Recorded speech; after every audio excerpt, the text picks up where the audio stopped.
I think you did. I got a little Yeah. thing that just said that the meeting's recorded. So I think you actually did. It was somebody's AI note taker. I learned that the hard Oh, way. got it. Got Yeah. it. Yes. But while she's pulling that up, thank you guys all for being here. Many of you know me. I'm Heather Roxburgh, and I co-own a marketing company with Kat, my partner, called Be Epic Marketing, and I'm also a real estate agent with Real Broker. Um, I have known Jim Burch for about 20 years now, and helping my clients get trust and even my own self to protect assets has been really important to me. And I was fortunate to meet Jim 20 years ago through my sister who does mortgages, and he set up my very first trust that I had. And then it was very inexpensive, which was the most it was the most amazing part. It wasn't $3,000 with an attorney, but I think back then it was probably like 495 or something. I don't remember what the prices were. So, but over the years, I've referred hundreds of clients to Jim. I Yeah. would probably say an Yeah, agent. I agree. He does trusts all over for anyone all over the country. And he also does LLCs, which is really awesome too. So he's set up everything that I've ever had. So, and Jim, you started your business right around 2005. Yeah, yeah.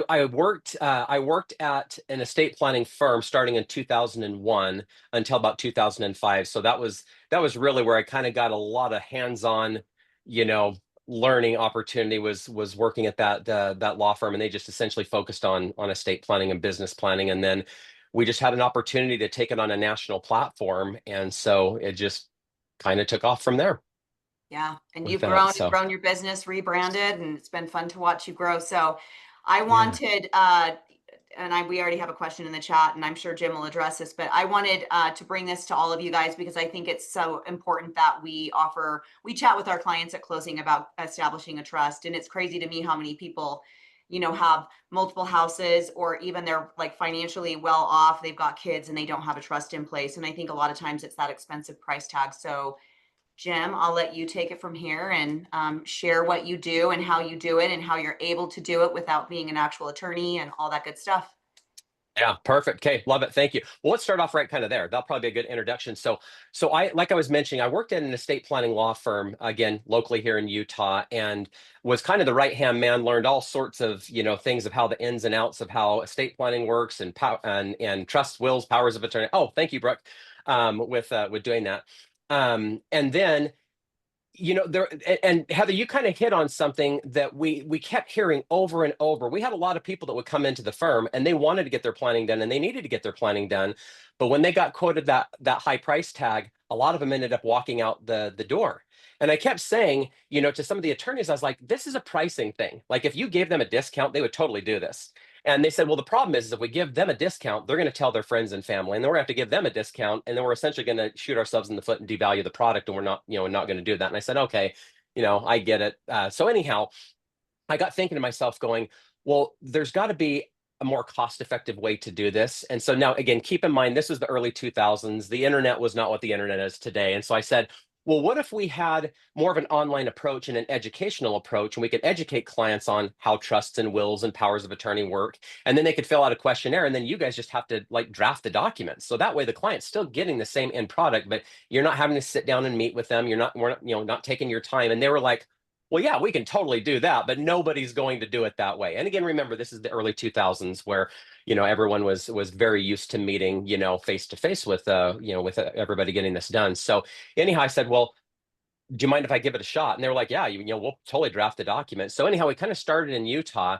And because of our price point, it just kind of took off. And then from there, we now have attorneys in all 50 states that draft all of our documents. So even though we're located here in Utah, we have attorneys in all 50 states that draft all of our documents. So all the documents are state-specific attorney drafted. So if you have clients in any of the 50 states, then we can certainly help them. And we do flat fees across the board. So we don't do things like, oh, well, sorry, since you live in California, your price is more, or something along those lines. We just keep everything flat fees and flat rates with our pricing, and we'll go over that here in just a little bit as well. But that's just a little bit of a backdrop on how this all came to be. Now, Brooke, can I control this, or do I need to tell you to click it? Yeah, just let me know when you want me to change the Perfect. slide, and I'm happy to Okay, do so that. anyhow, I'm going to have you click the next one. So this will be the first thing what we're going to talk about today. Okay, so actually, There we go. Perfect. Okay, super. So what we're going to talk about today is trusts versus wills. This is hands down the most common question that we get every single day, day in and day out. What is the difference between a will and a trust? So let's kind of talk a little bit about the, wills and trusts and how they work. Now, the first thing I want you guys to understand, and then Brooke, I'm going to have you click to the next one if you wouldn't mind. This is the most important slide that I want you guys to remember. Everything in the estate planning world revolves around your signature. So just remember that it all revolves around signatures. Now, what I mean by this, and think about this kind of like reflecting on your own personal life.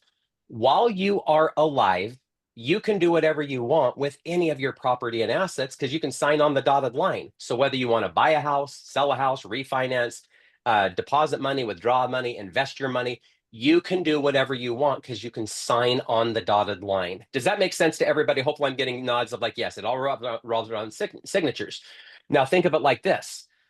When you pass away, your signature dies with you. And that's kind of what this slide is representing. When you die, the headstone, your signature dies with you. And that's what creates all the problems. A lot of people don't recognize that. They go, well, of course, while I'm alive, I can do whatever I want because I can sign on the dotted line. But what people don't understand is when you die, that signature dies with you, and then you're no longer alive and able to sign and transfer your assets over to your kids or your family or wherever you want those assets to go. And so then it ends up having to go through a process called probate. Now I'm going to have you click on the next one, Brooke, for me, if you wouldn't mind.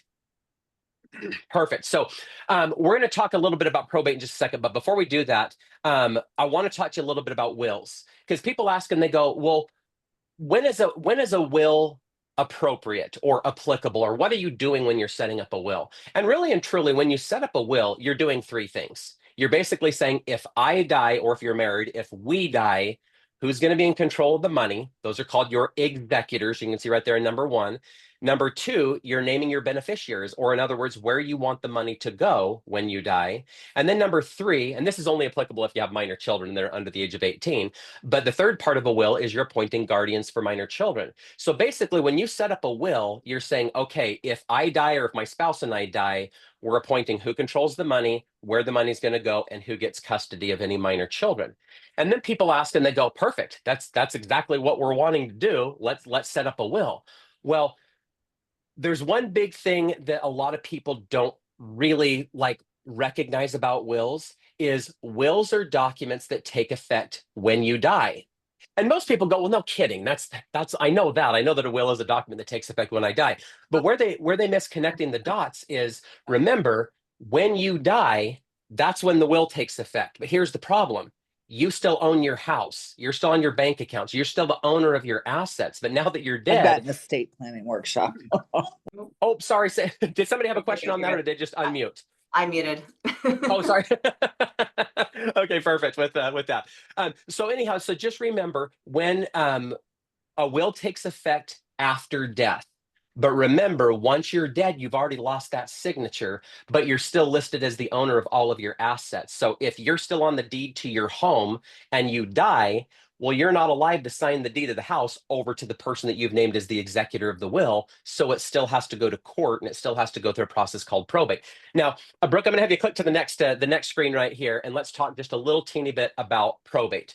So, and we'll use real estate just because you guys are all in the real estate world as the example here. So most people that you guys are going to be working with, if it's an individual, they're probably going to be individually on the title of the property. Or if it's a husband and wife, typically they're both going to be on the title as joint tenants. Now, that's great while they're alive.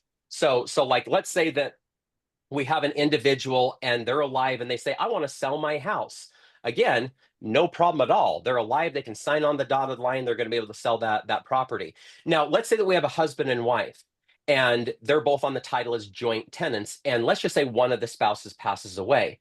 Well, the cool thing about joint tenancy, and I know you guys already know this, is if one of the joint tenants dies, their half automatically transfers to the surviving joint tenant. There's no probate, there's no court, there's no attorneys. Super, super easy. That's the advantage of joint tenancy with full rights of survivorship. But the issue comes in when the second spouse dies. So let's say we have a husband and wife, they get in an accident, they both pass away.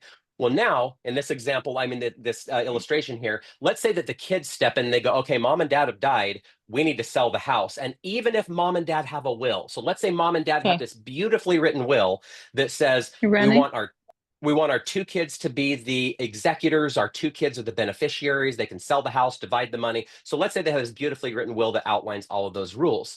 Well, remember, that will doesn't do anything until husband and wife both die. So again, let's say they pass away, the kids step in as the executors and they say, hey, title company, mom and dad have died. We need to sell the house. And they'll say, luckily we have, mom and dad have a will and we brought it with us. And you can see right here in black and white that we're the executors and the beneficiaries. We need to sell the house. Well, all of a sudden the title company goes, time out, kids. Hate to tell you this, but we can't talk to you. And the kids are gonna go, what do you mean you can't talk to us?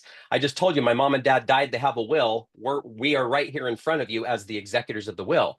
And the title company is going to say, well, we as a title company, we're not authorized to look at a will. The only thing that we're authorized to look at is the title. And the only two people on the title are your mom and dad that are dead. And since mom and dad are dead, they can't talk to us. They can't sign anything, can't verbally authorize us to do anything. You got to go to court and go through probate. Now, normally the kids go, what's probate? I don't even know what that is. And they'll say, oh, you need to hire an attorney. So now the attorney steps in, represents the kids. And really all that's happening in probate is the court is stepping in to represent the husband and wife that died, that are on the title of the house. The court basically says, okay, husband and wife, these are the assets that they owned: house, bank accounts, life insurance, retirement, but they're no longer alive and able to sign and transfer these over to their children. So we as the court, through the probate process, we're going to step in to represent husband and wife that are dead.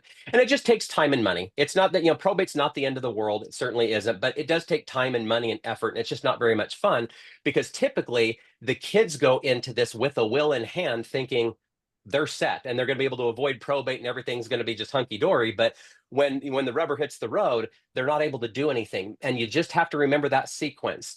Wills take effect when you're dead. When you're dead, you've already lost your signatures. And if you can't sign and transfer that title over to those executors, it's got to go to court and go through probate. Does that make sense to everybody? I know I talk 100 miles an hour, but does that make sense? I'm saying nods of yes. And I know that that is very simple for you guys because you're in the real estate world.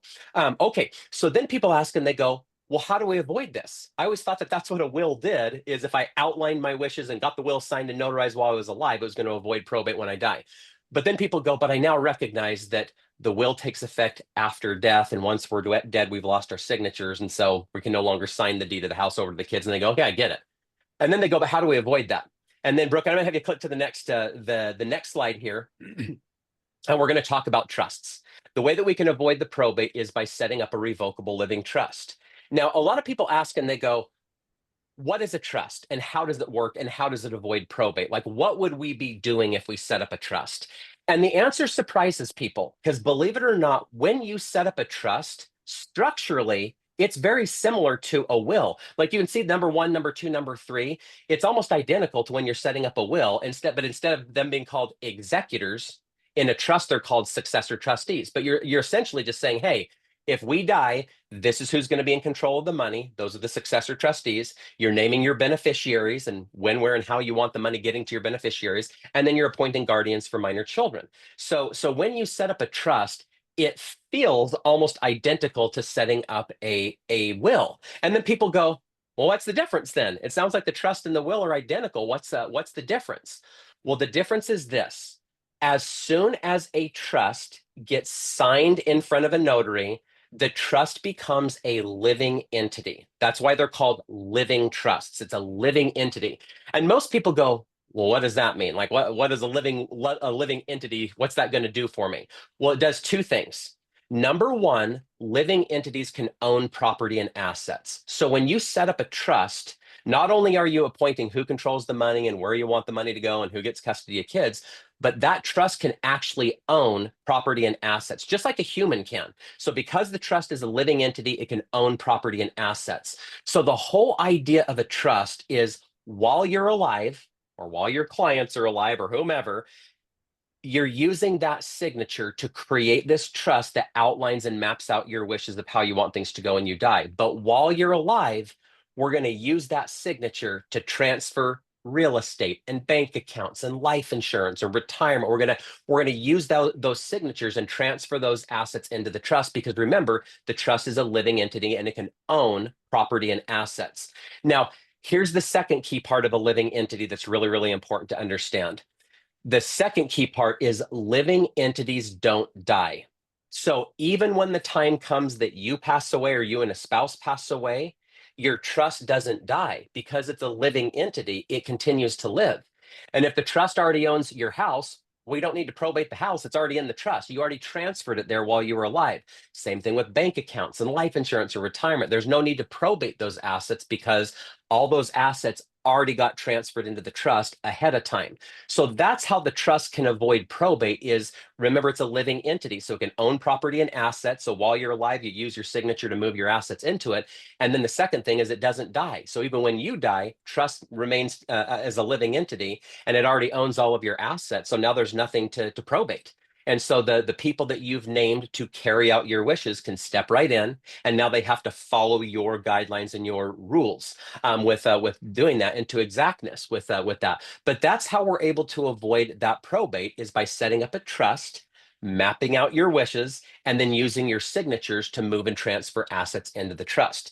Now, is that making sense to everybody? And that some of this might be like, you're like, yes, I knew this and I already understood this. Now, let's talk a little bit about some of the assets that go into a trust and how you go about transferring those assets.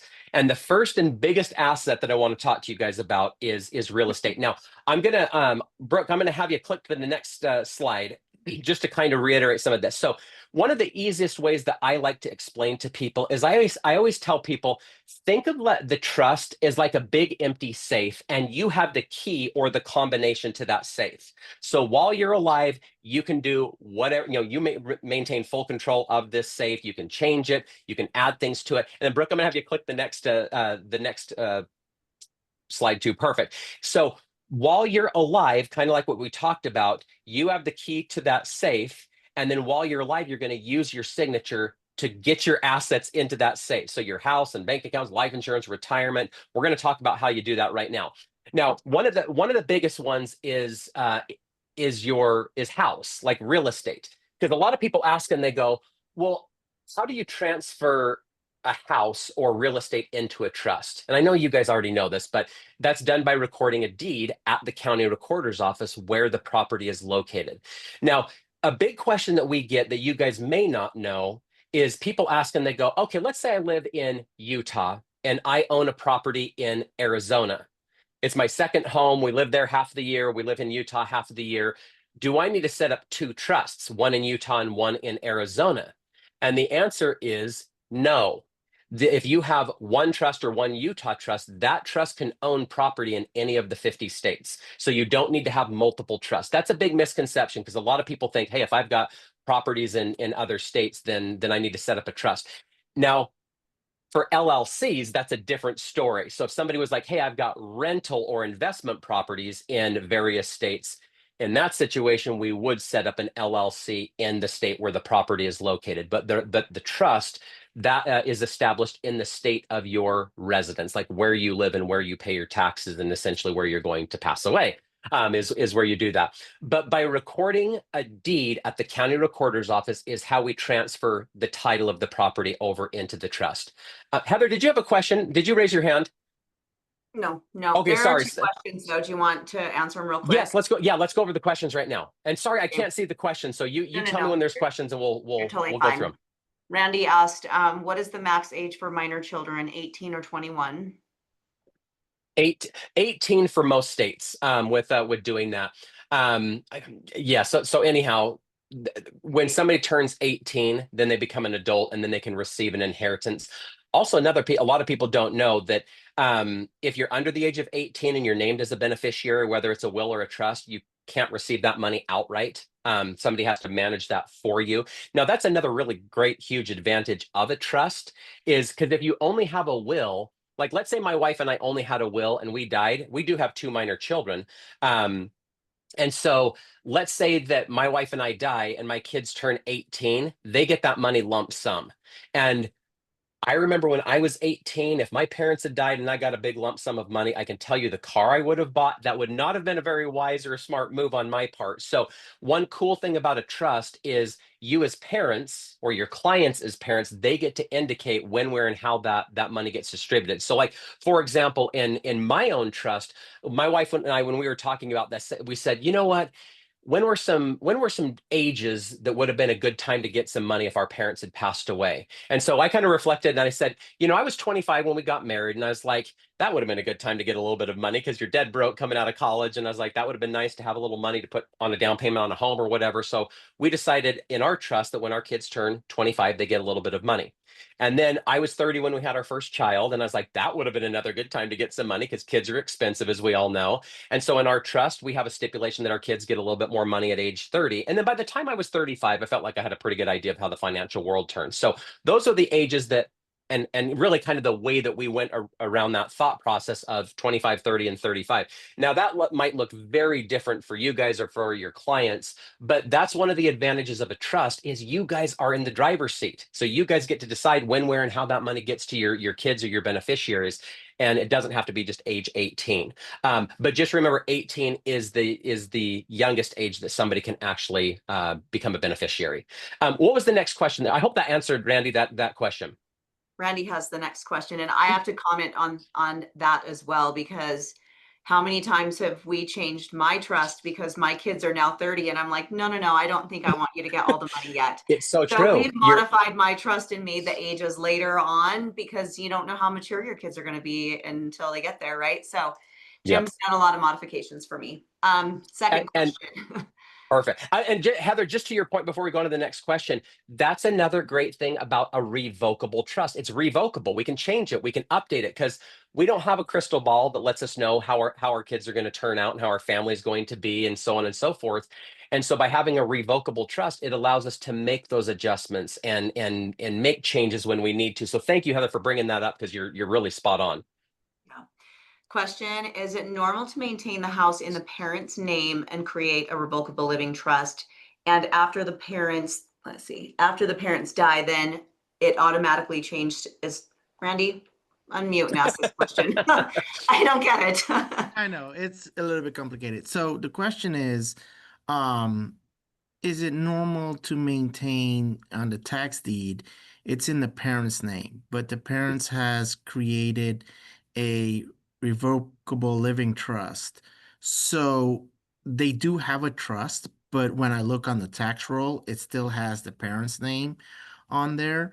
And I know that sometimes we look on real estate, we see other properties that has, the Sam Trust, revocable trust. And so does it automatically change to the trust? I know it's kind of Great question. complicated No, no, question no, no. because No, actually, that makes perfect sense, Randy. Thank you for asking that. So the key thing that I want to convey here is in that example, if husband and wife or mom and dad have a trust and they move the title of their primary residence into that revocable trust while they're alive, well, when the time comes that mom and dad die, that trust automatically turns into an irrevocable trust. And the kids don't have to do anything. So now the title's still going to say revocable trust because that's what it was while mom and dad were alive. So you guys, like when you have clients that die and you look at the title of the property, it still might say John and Jane Doe Revocable Living Trust. But if John and Jane Doe have died, that revocable trust is no longer revocable. It's irrevocable. And the reason why it goes irrevocable is that way mom and dad's wishes can't be changed. We wouldn't want mom and dad to set up a trust and then all of a sudden they die and one of the kids is like, I don't really like the way mom and dad did that. Let's change everything. You can't do that. The trust goes irrevocable at that point in time. Now, the other advantage of the trust going irrevocable is it receives a step up in basis. So for example, if mom and dad bought the house for $100,000 back in the 80s, and all of a sudden mom and dad died and the kids are selling it for $700,000, they now get a step up in basis. So the kids could sell it for $700,000 and they pay zero in capital gains taxes. That's a huge benefit for the kids. Now, the reason why I bring that up is there are some times where parents die and the kids go, well, we're not really going to sell the property right now. And they just keep the property in the trust. And they can do that. And that's okay. They can keep the property in the trust. However, let's say that mom and dad died and the house was worth $700,000, and then the kids keep it in the trust for, a few years or maybe in 5 or 10 years, because they just didn't want to sell it. Well, let's say that 5, 10 years down the road, the kids finally decide to sell mom and dad's house. And that house, when mom and dad died, was worth 700,000, and it's now worth 900,000. So it's now appreciated another 200,000. Now the kids do have to pay capital gains taxes on that $200,000 gain, because the IRS goes, okay, when mom and dad died, this is the new tax basis of this property. So if the kids sell it immediately, they don't have to pay any capital gains taxes. But if they hold on to that property and it appreciates more in value, they do have to pay on those capital gains taxes on the appreciation from the time that mom and dad died. Does that make sense? Yeah, so just to make sure correction that I'm right here. So as long as the parents can keep the house in their name, mom and dad has the house in their name, Mhm. and when they already created a trust, so when they die, then it automatically goes into irrevocable trust because they already have that trust created. Correct. Well, wait, Okay. though. Randy, are you saying they keep the house in their name and they don't put the house in the trust when they establish it, like record it? Yes. They can't. Oh, So oh, oh, no. oh, I think I see what you're saying. Okay, Yeah. so Randy, what you're saying is mom and dad have created a trust, but they keep the deed to their home in their personal names. Yes, that's correct. Yes. Okay, okay, this is okay. Heather, thank you for clarifying that, Yeah, because yeah. Thanks, Heather, for Randy, I just clarifying that. led you down the primrose path the wrong direction That's here with why, them. no, that's okay. That's why I was asking the same question. Okay, Well, your so answer to the other question was correct too. So this isn't, yeah, now he's going to okay, correct you yeah. on this too. Thank you. I was going to say that was correct what we went over, but that was not your question. So let's answer your specific question. Now, let me go over a couple of things. Number one, let's just take it at face value. Mom and dad have a trust that outlines all of their rules and all of their wishes, and the deed to their home has not been transferred into the trust. So the deed to the home shows mom and dad joint tenants, husband and wife joint tenants on the title of the house. Correct. In that case, mom and dad die, and if the kids stepped in and wanted to sell the property, they will not be able to sell the property through the trust at that point in time. It now has to go to court and go through probate.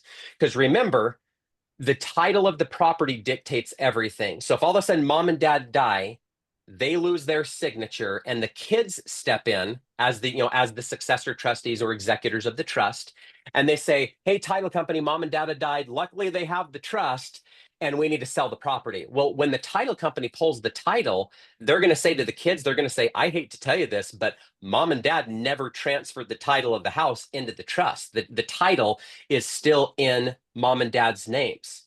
And so then they go, well, they have a trust. And the title company goes, I don't care. They didn't use the trust the right way. So you're going to have to go to court and go through probate. Now, Gotcha. in That's the paperwork that we prepare, we include what's called a pour over will. So there is a will that we prepare as part of the trust package that catches any asset like a house that was never transferred into the trust. Now, it still has to go to court and go through probate, just like any will. But through the probate process, it tells the judge, hey, judge, we have a trust and we have some specific ages of when we want our kids to get this money. So through the probate process, the judge will transfer the title of the property out of mom and dad's names and move it over into the trust so that it follows the age restrictions of the trust. Because if we didn't have a pour over will, Randy, let me tell you how that works. So let's say that we have a husband and wife that have a trust, but they don't have a pour over will and they forgot to transfer their house. Well, in that situation, when mom and dad die, the kids are still going to have to go to court and go through probate. But if there's not a pour over will telling the judge, hey, I have a trust with some very specific ages of when I want my kids to get the money, if that's not there, the judge goes, okay, this is going to go through probate just like any other will. And as long as your kids are age 18, we sell the house and they get the proceeds from the sale of the house lump sum. And that completely can contradict the trust. Because again, in my personal trust, I don't want my kids getting the money at age 18. I've got 25, 30, and 35.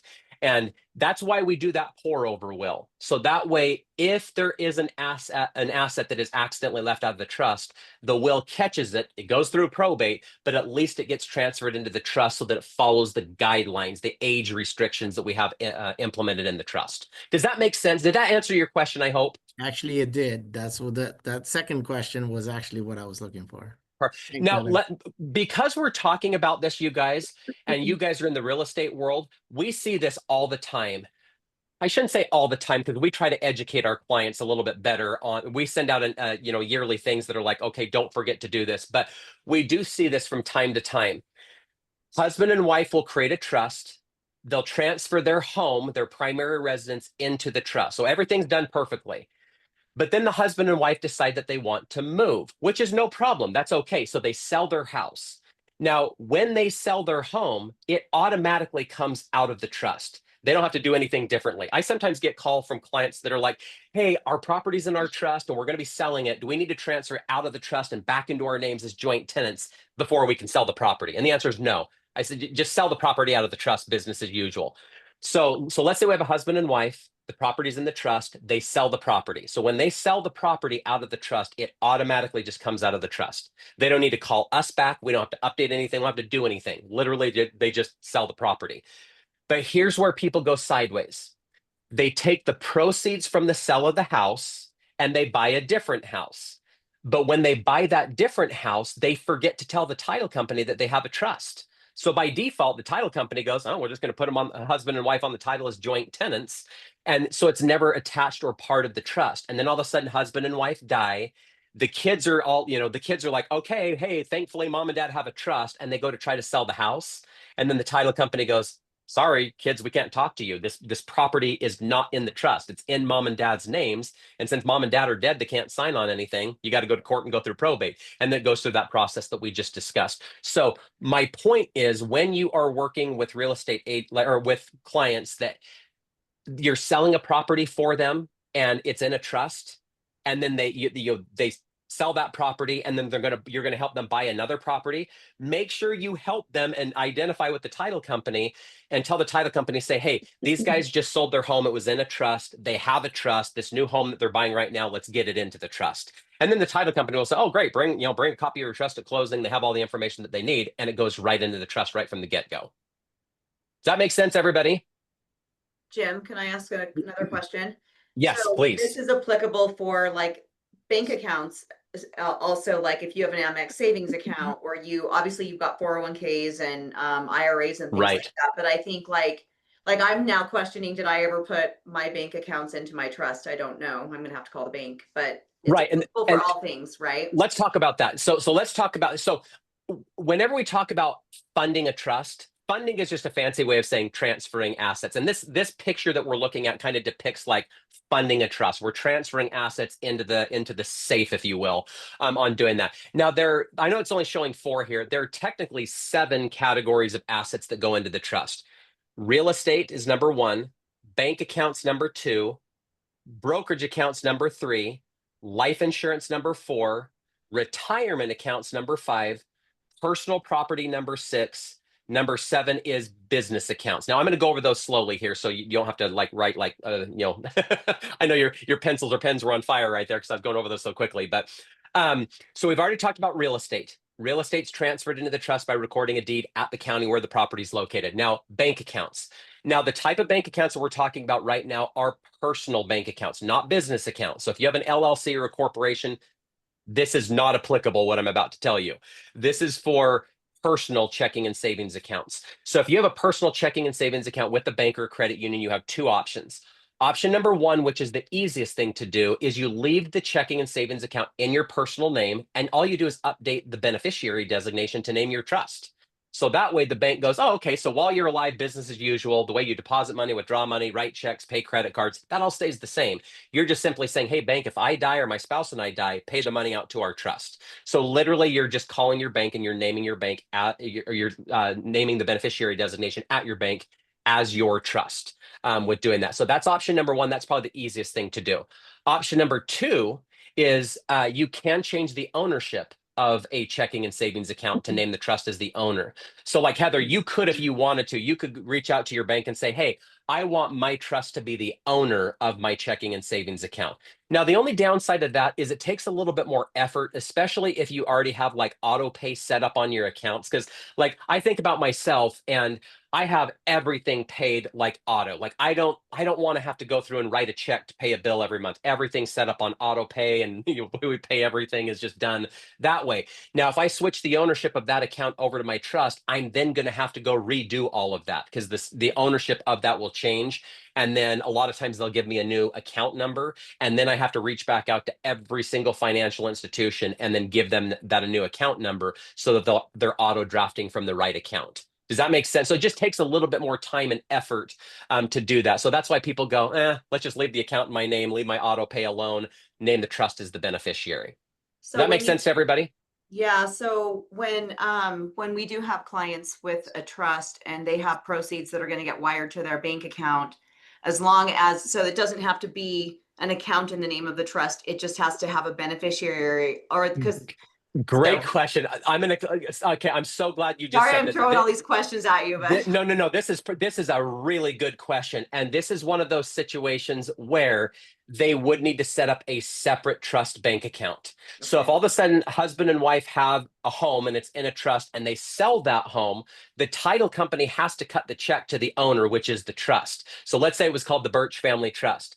I'm going to get a check in the name of the Burch Family Trust. Now, if I went to my checking, if I went to my bank or credit union and tried to deposit a check that was made out to the Burch Family Trust and it was into like a personal or a joint account, the bank won't do it. They'll say, this check is written to a trust. You can't just deposit that into your personal account. So in that situation, what I would do is I'd very quickly just set up a trust bank account in the name of the Burch Family Trust to be able to deposit that money. It might take 15, 20 minutes to do that at the bank. I'll deposit that check into there and then I'll attach that and then just transfer that money right out of that trust account and move it over to my personal account. Or if you wanted to, I could leave that in my trust account and then buy the new house in that trust account. You can do either way. But that is one of those situations where if you sell a home and the title is in your trust, the title company has to cut the check to the name of the trust and you cannot deposit that into a personal account. It has to go into a trust account. But again, most people they'll go, well, I'm just going to set up a trust account, deposit that money, and then move it over to my personal account because they don't want to have to mess with all their auto pays on doing that. So did that answer your question, Heather, on that? yes. Okay, super question with that. Any other questions on bank accounts before we move over to the third asset, which is brokerage accounts? Not by me. Okay. Brokerage accounts is the third asset that goes in the trust. Now, believe it or not, a brokerage account is handled. You get the same exact two options as a bank account. You can either change the ownership or you can just name the trust as the beneficiary. Now, keep in mind, when I say brokerage account, sometimes I say brokerage account, people go, oh yeah, I have an IRA. And I'm like, that's not a brokerage account. That's a retirement account. A brokerage account would be, you've already paid taxes on the money, and that money is invested with Charles Schwab or Fidelity or whatever. You've got that money and you've paid taxes on it already, and you're investing with the broker and they're buying stocks and bonds and mutual funds, and you're paying taxes on the increase each year. That's a brokerage account. So with a brokerage account, because we're not dealing with taxes, you get those same two options as a bank account. You can either name the trust as the beneficiary. Technically, brokers call it a TOD. It's not a beneficiary with the broker. They call it a TOD. It stands for transfer on death. But it's the same thing. The transfer on death is the exact same thing as a beneficiary. So you just name the trust as the TOD, and that's it. Or you can change the ownership of that account to name the trust as the owner. Either way is just fine. Does that make sense on brokerage accounts to everybody? Okay, I'm saying nodding yes. Perfect. Fourth asset that goes in the trust is life insurance.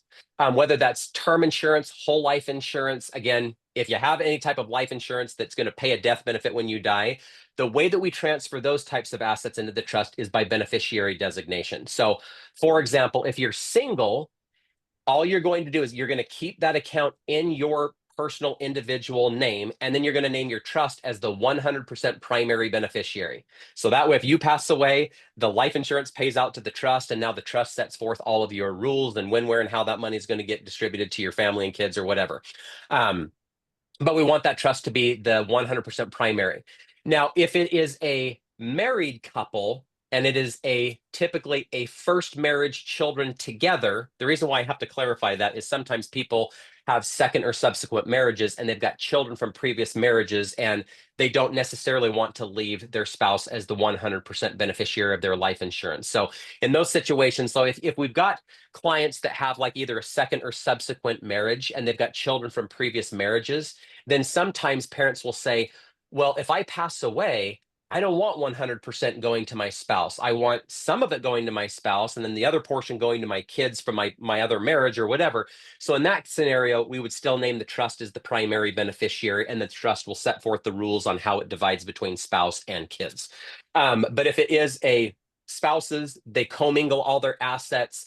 It's a first marriage, they have all their children together, and they've already named each other as the primary beneficiary on everything.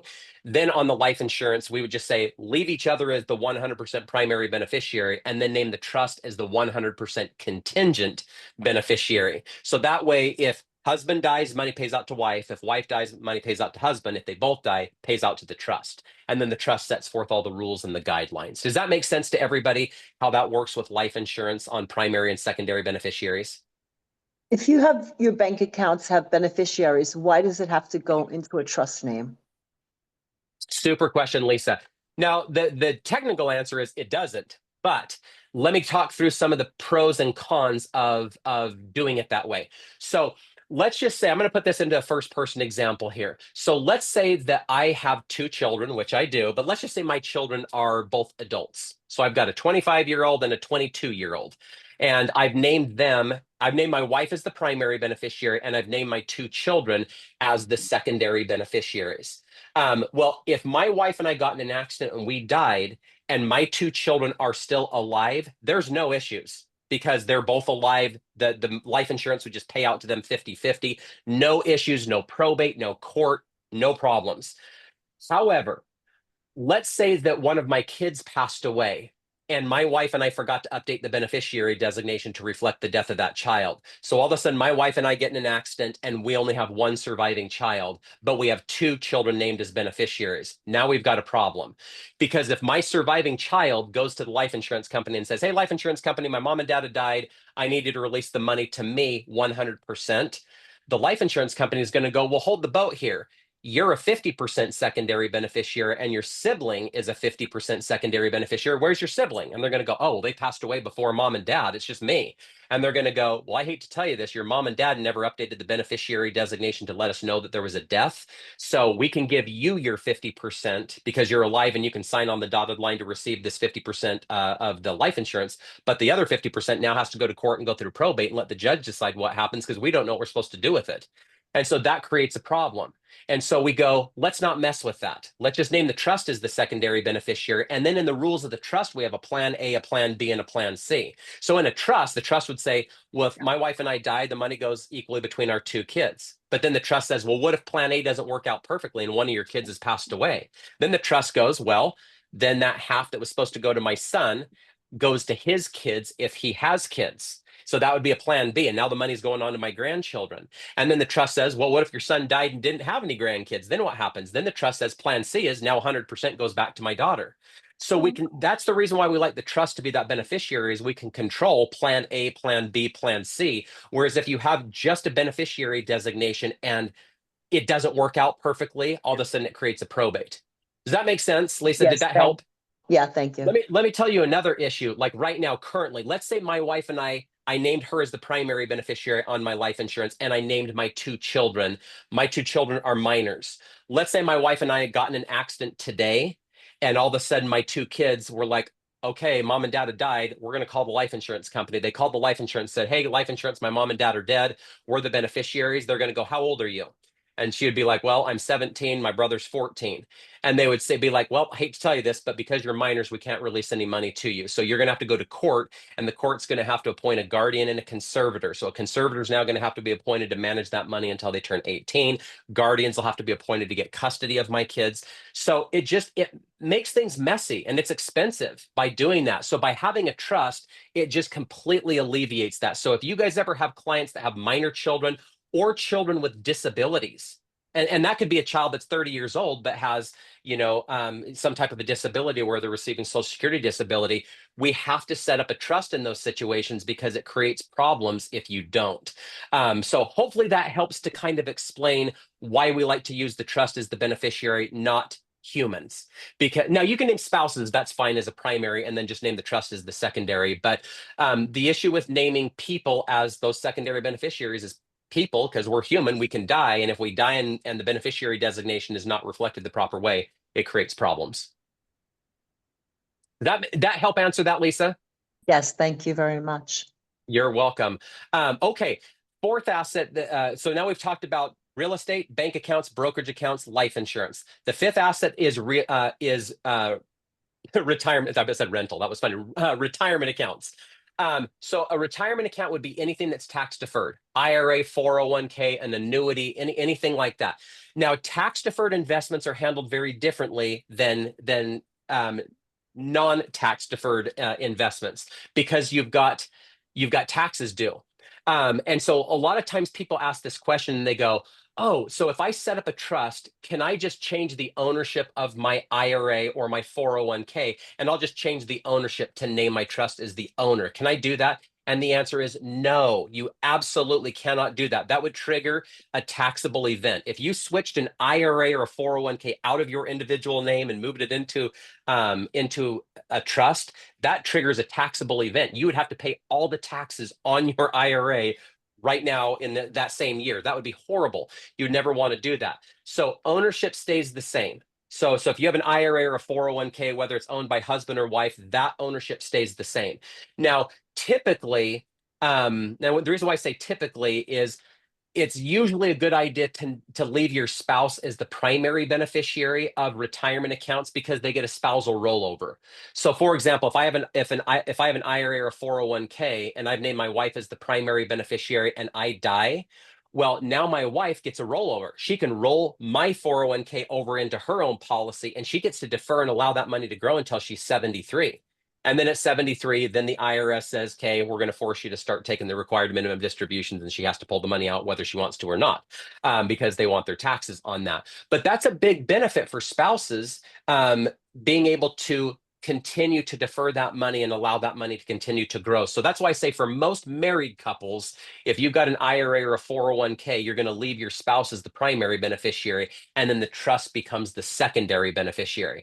Now, if you're not married, then you can just name the trust as the primary beneficiary and all as well. But that's how that works with retirement accounts. So just remember, retirement accounts are attached to tax consequences because you've never paid taxes on them. And we do not want to switch ownership of those because that would create a taxable event. Does that make sense to everybody? Okay, I know I talk 100 miles an hour and this is like drinking from a fire hose, but you guys are doing great. Now we're going to go over the sixth asset, which is personal property. So personal property is anything that you own that's movable. Cars, furniture, jewelry, paintings, clothing, like literally anything that's on the inside of your home or on the inside of your garage is considered personal property. Now, what we do is we prepare a document. It's called an assignment of personal property. And that document, when you sign it in front of a notary, it automatically transfers all your personal property to the trust. So you do not have to go to the Department of Motor Vehicles and change the title of your car to name the trust. It's already in the trust because of that assignment. Same thing, you don't have to go around your house and put a sticky note on the toaster or the refrigerator that says, hey, this is part of my trust. Those are already part of the trust. Now, we do give you a separate document that you can handwrite on. So sometimes people go, well, what if I had a wedding ring and I wanted that to go to my oldest daughter or my oldest granddaughter? How do I handle that? Well, we give you a separate document and you literally handwrite, I want my wedding ring to go to this person, or I want this particular item to go to this particular person. And then you just sign and date the bottom. And you can update that at any point in time. So just remember, all your possessions are automatically part of the trust. And then you get to identify which item goes to specific people. Now, if you don't identify this item goes to this person, then all the personal possessions just divide evenly between whomever you've named as your beneficiaries, which again, that could be your kids or other family, and then they would just divide everything equally amongst themselves. So that's how that's handled with personal possessions. Does that make sense? Any questions? Okay, awesome. The seventh and final asset. Oh, Randy, did you have a question? Actually, I did. I'm going back to that real estate property again. So Okay. a couple of the revocable living trust, Mhm. I have seen that attorneys write on their, this is on 3 occasions, that um after the parents die, the children are not to rent the property out. Is that normal, or is there a That's reason for them to put that in the trust? that is it's not that common, but again, you can absolutely do that. So if the parents were like, okay, I don't want you to be able to sell or rent the property, I want to force you to sell this and divide the money. Sometimes parents will do that because they might have one child that is very dominant, if you will, and the other ones are just kind of like, okay, well, if mom and dad die, and then the other one steps in and they're like, well, we're gonna rent the property, and maybe the other kids are like, well, I'm not in a position, I actually need the cash. I know that you want to do this for cash flow purposes, and that's great, but I actually need the cash. And so it just can create some issues behind the scenes. And so sometimes parents kind of foresee that and they go, we're going to put a provision in the trust that says we're not going to allow them to even rent this property as an option. We're going to force them to sell it. The kids can divide the money and move on down the road. Now, normally, when like if we were to do something like that, we would normally put in some type of a first right of refusal, so that way if one of the kids did decide they wanted to buy the property, they could Yeah, just buy their siblings out. And gotcha. then they could rent it and do whatever they wanted with it. But that's the way that we would typically handle something like that, is that the parents were like, we don't want the kids to be able to rent the property at all. We want it to be sold. Then we'd say, great, let's do a first right of refusal, so that, again, when you guys die, if any of your kids do want to keep that home or keep it as a rental, they just buy out their siblings. And then the other siblings that needed the cash can move on down the road. And then the one that wanted to rent it or keep it, they have it. Gotcha. Okay. Does that make sense? Yeah, But that's absolutely. not that common of a thing. We don't see that often, because most of the time parents are like, I don't care if you sell it or rent it or keep it, whatever you guys do, just make sure it goes evenly between you guys. But we're not too nitpicky on like what actually happens Okay. with doing that. So Okay. yeah, super Good. question. Thank you. Okay, you're welcome. And then the seventh and final asset is business assets or business interests. So that would be LLCs, corporations. So if you guys or clients have ownership in businesses, we get this question all the time. I was talking to a gentleman yesterday that he said, I have 13 businesses, and how do I attach those to the trust?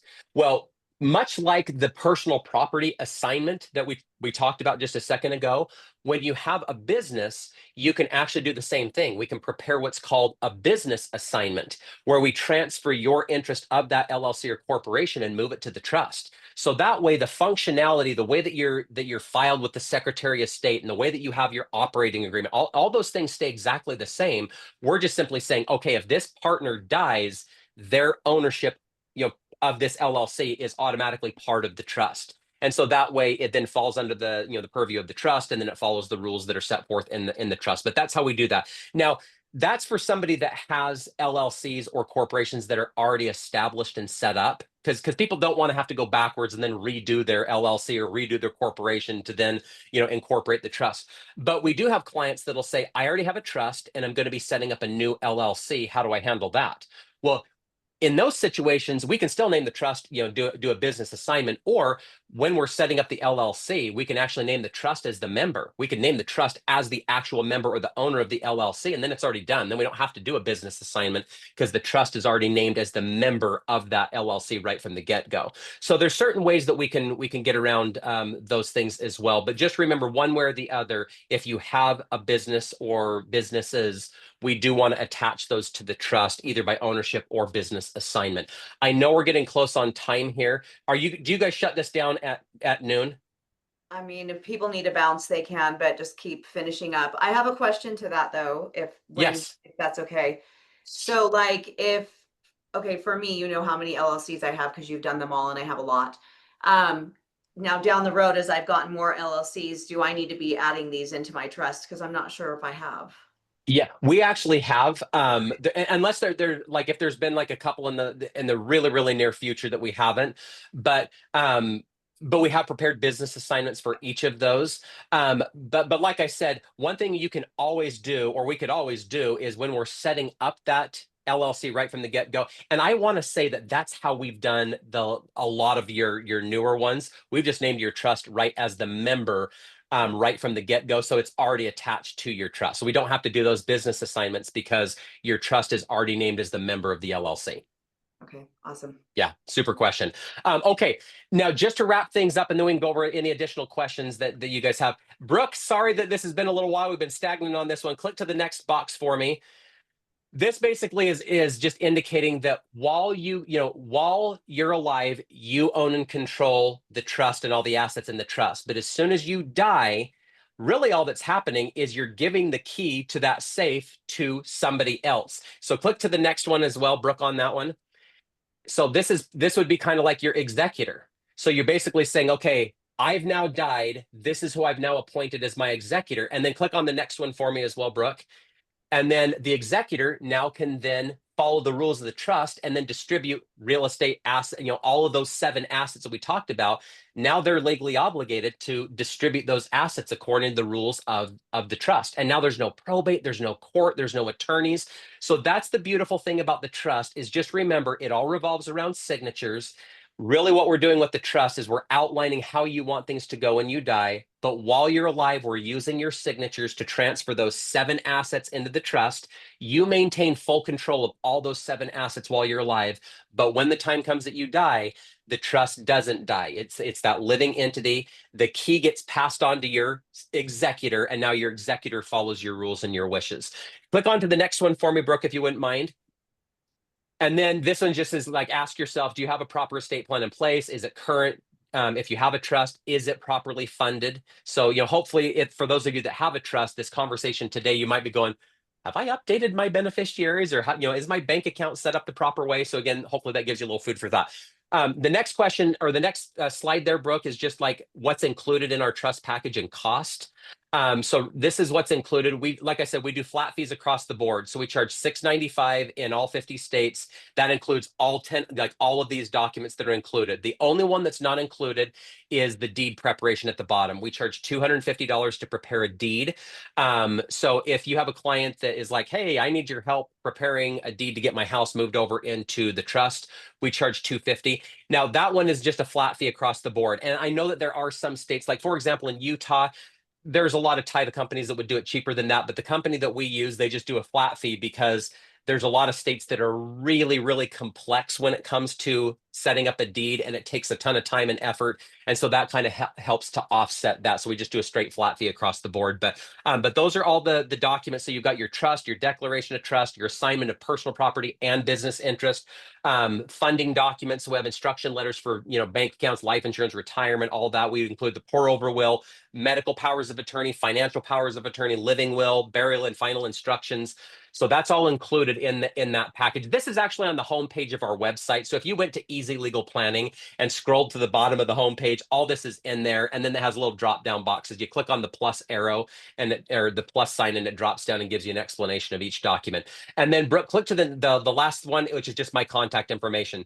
So if any of you guys have any questions, need anything, you can just shoot me an email, and we can either set up a time to chat, or we can email back and forth or call or text or whatever's easiest for you guys. But I hope that this has been helpful. I know that this has been fast and furious, and oh my gosh, you guys are probably exhausted. I'm sweating here with that. But any questions?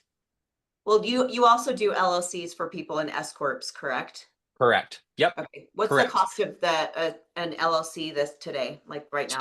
So it's $350 plus the state filing fee. And every state is a little bit different with whatever their state filing fee is, but our fee is $350, and then like in Utah, the state filing fee is $59. So your grand total will be $409 with setting up an LLC in Utah with doing that. So, but if you guys have any questions, whether it's on the LLC side of things or corporation side of things or the estate planning side of things, again, shoot me an email. And then we can set up a time to chat, or again, if it's a quick question, we'll just respond back to you via email. But any other questions? For the business accounts, do you have to put that the beneficiary of trust as well? Great question. And no, you actually can't do that. I'm glad. Thank you, Lisa, for bringing that up, because I kind of forgot to close that loop. You know how we were talking about personal accounts, like, if you have a personal checking and savings account, you can name the trust as a beneficiary. But if it's a Yeah. business account, you cannot name a beneficiary on a business account. And people, a lot of times they go, why? Why can't you name a beneficiary on a business account? And the answer is because a business is a living entity. It doesn't die. So you can't put a beneficiary designation on something that doesn't die. So that's why we do the business assignments. So that way, if something happened and, let's say my wife and I passed away, my successor trustee would just take those business assignments into my bank and say, hey, while Jim and his wife were alive, they signed these business assignments and moved their interest of these LLCs to their trust. And then they would be able to communicate with my successor trustee. Okay. The next question I have is, does an attorney need to oversee all of this estate distribution? Great question. No. Ideally, if things are set up the proper way, ideally you want to keep an attorney completely 100% out of this so that your successor trustees are dealing directly with your banks, credit unions, life insurance, retirement. And then that way it completely keeps, any attorneys out of the process. And not that you have to do it that way, but again, attorneys are expensive. They charge by the hour typically on the tail end of things. And so if somebody is like, hey, we need to get an attorney involved, they're going to be like, great, I'm going to charge you whatever their fees are, and that could be anywhere from $250 to $1,000 an hour to do that, and it kind of racks up a pretty quick bill. Whereas the whole idea or the purpose of the trust is, while you're alive, get your ducks lined up in a row, get all your beneficiaries updated so that when you pass away, your successor trustee, all they have to do is provide a death certificate to your financial institution, and they'll release the money to the trust. And then the successor trustee of your trust then follows the rules of the trust. And there's no need for any court involvement or attorney or anybody to get involved. Okay, perfect. And the last question is, for the older clients that we have, the irrevocable trust, is that the one that starts the clock and they don't have to lose their money to Correct. the, okay. Yep. So that's called an irrevocable Medicaid trust. Right. Unfortunately, we used to do irrevocable trusts. We actually don't do irrevocable trusts anymore because it was becoming such a time suck with the clients that needed help with irrevocable that the revocable is just way more common.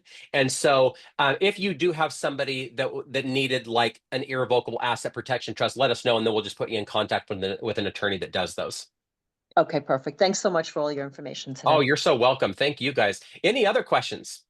I have a really fast one. I don't know if you can answer this. Does there ever come a point where you have so many assets and LLCs and things that, like, is this the best way to protect them all is through this trust, or is there any other layers that, like? Great question. There are other layers. So if somebody gets to a certain point where they have got, a lot of assets and they've got a lot of things that, moving pieces and moving parts that are going on, there are some other things that you can do with setting up, irrevocable trusts. Now, you have to be careful with irrevocable, because irrevocable sounds really great on surface level, like, oh great, I've got an irrevocable trust and I get asset protection. But they come with a lot of downsides as well, where you lose control. You have to file a separate tax return. So now all of a sudden you have to have a CPA that knows what they're doing. And so it just kind of takes things to the next level. But, I typically tell people, I'm like, if you're in that realm of, 10 million plus in assets, that's probably the starting point of being like, okay, we probably need to start looking into some of these asset protection trusts and doing some different things along those lines, just because you've got the money to be able to, because again, those types of things are expensive. Like that you get in the irrevocable world, things get really expensive. But if you're 10 million plus, you should have enough money to be like, okay, yes, this may cost me 10, 15, $20,000 to do, but in the grand scheme of things, that's, that shouldn't be like, oh my gosh, I can't afford, you know what I mean? So Yeah. that's kind of the way you almost have to look at that aspect of things. Okay. Yeah, super question. Okay. Any other questions? No. Kat, you look like you were about ready to say something right there. Oh, no, I was just going to say, you just did my living trust. So Heather referred me to you like a long time ago when I first bought my first home, and I like dragged my feet with actually taking the steps to reach out to you. But then I moved to another state. So I'm now in Arizona. I'm not in Utah anymore. But I just wanted to share that it was like, for anyone who's like curious of how that works with like being out of state from you guys, Like it was a super easy process. I have my documents right here. I still have to get them I love notarized. it.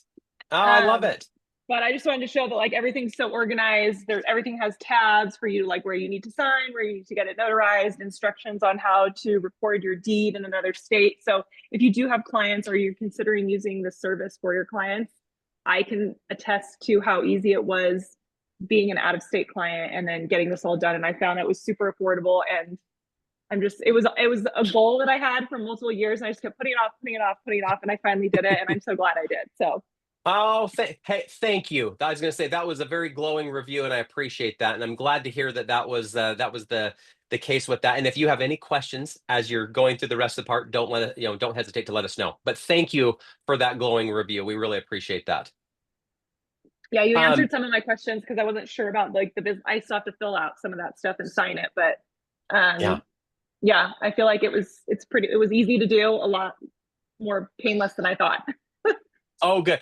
That honestly, that is probably the biggest compliment that you could give us is, and we get that quite a bit where people will call us back and they're like, if I would have known it was going to be that easy, I wouldn't have been putting it off for years. Because estate planning feels very heavy. It does. The topic is heavy. It feels heavy. It's like, oh, is this going to be like a knockdown, drag out and take forever?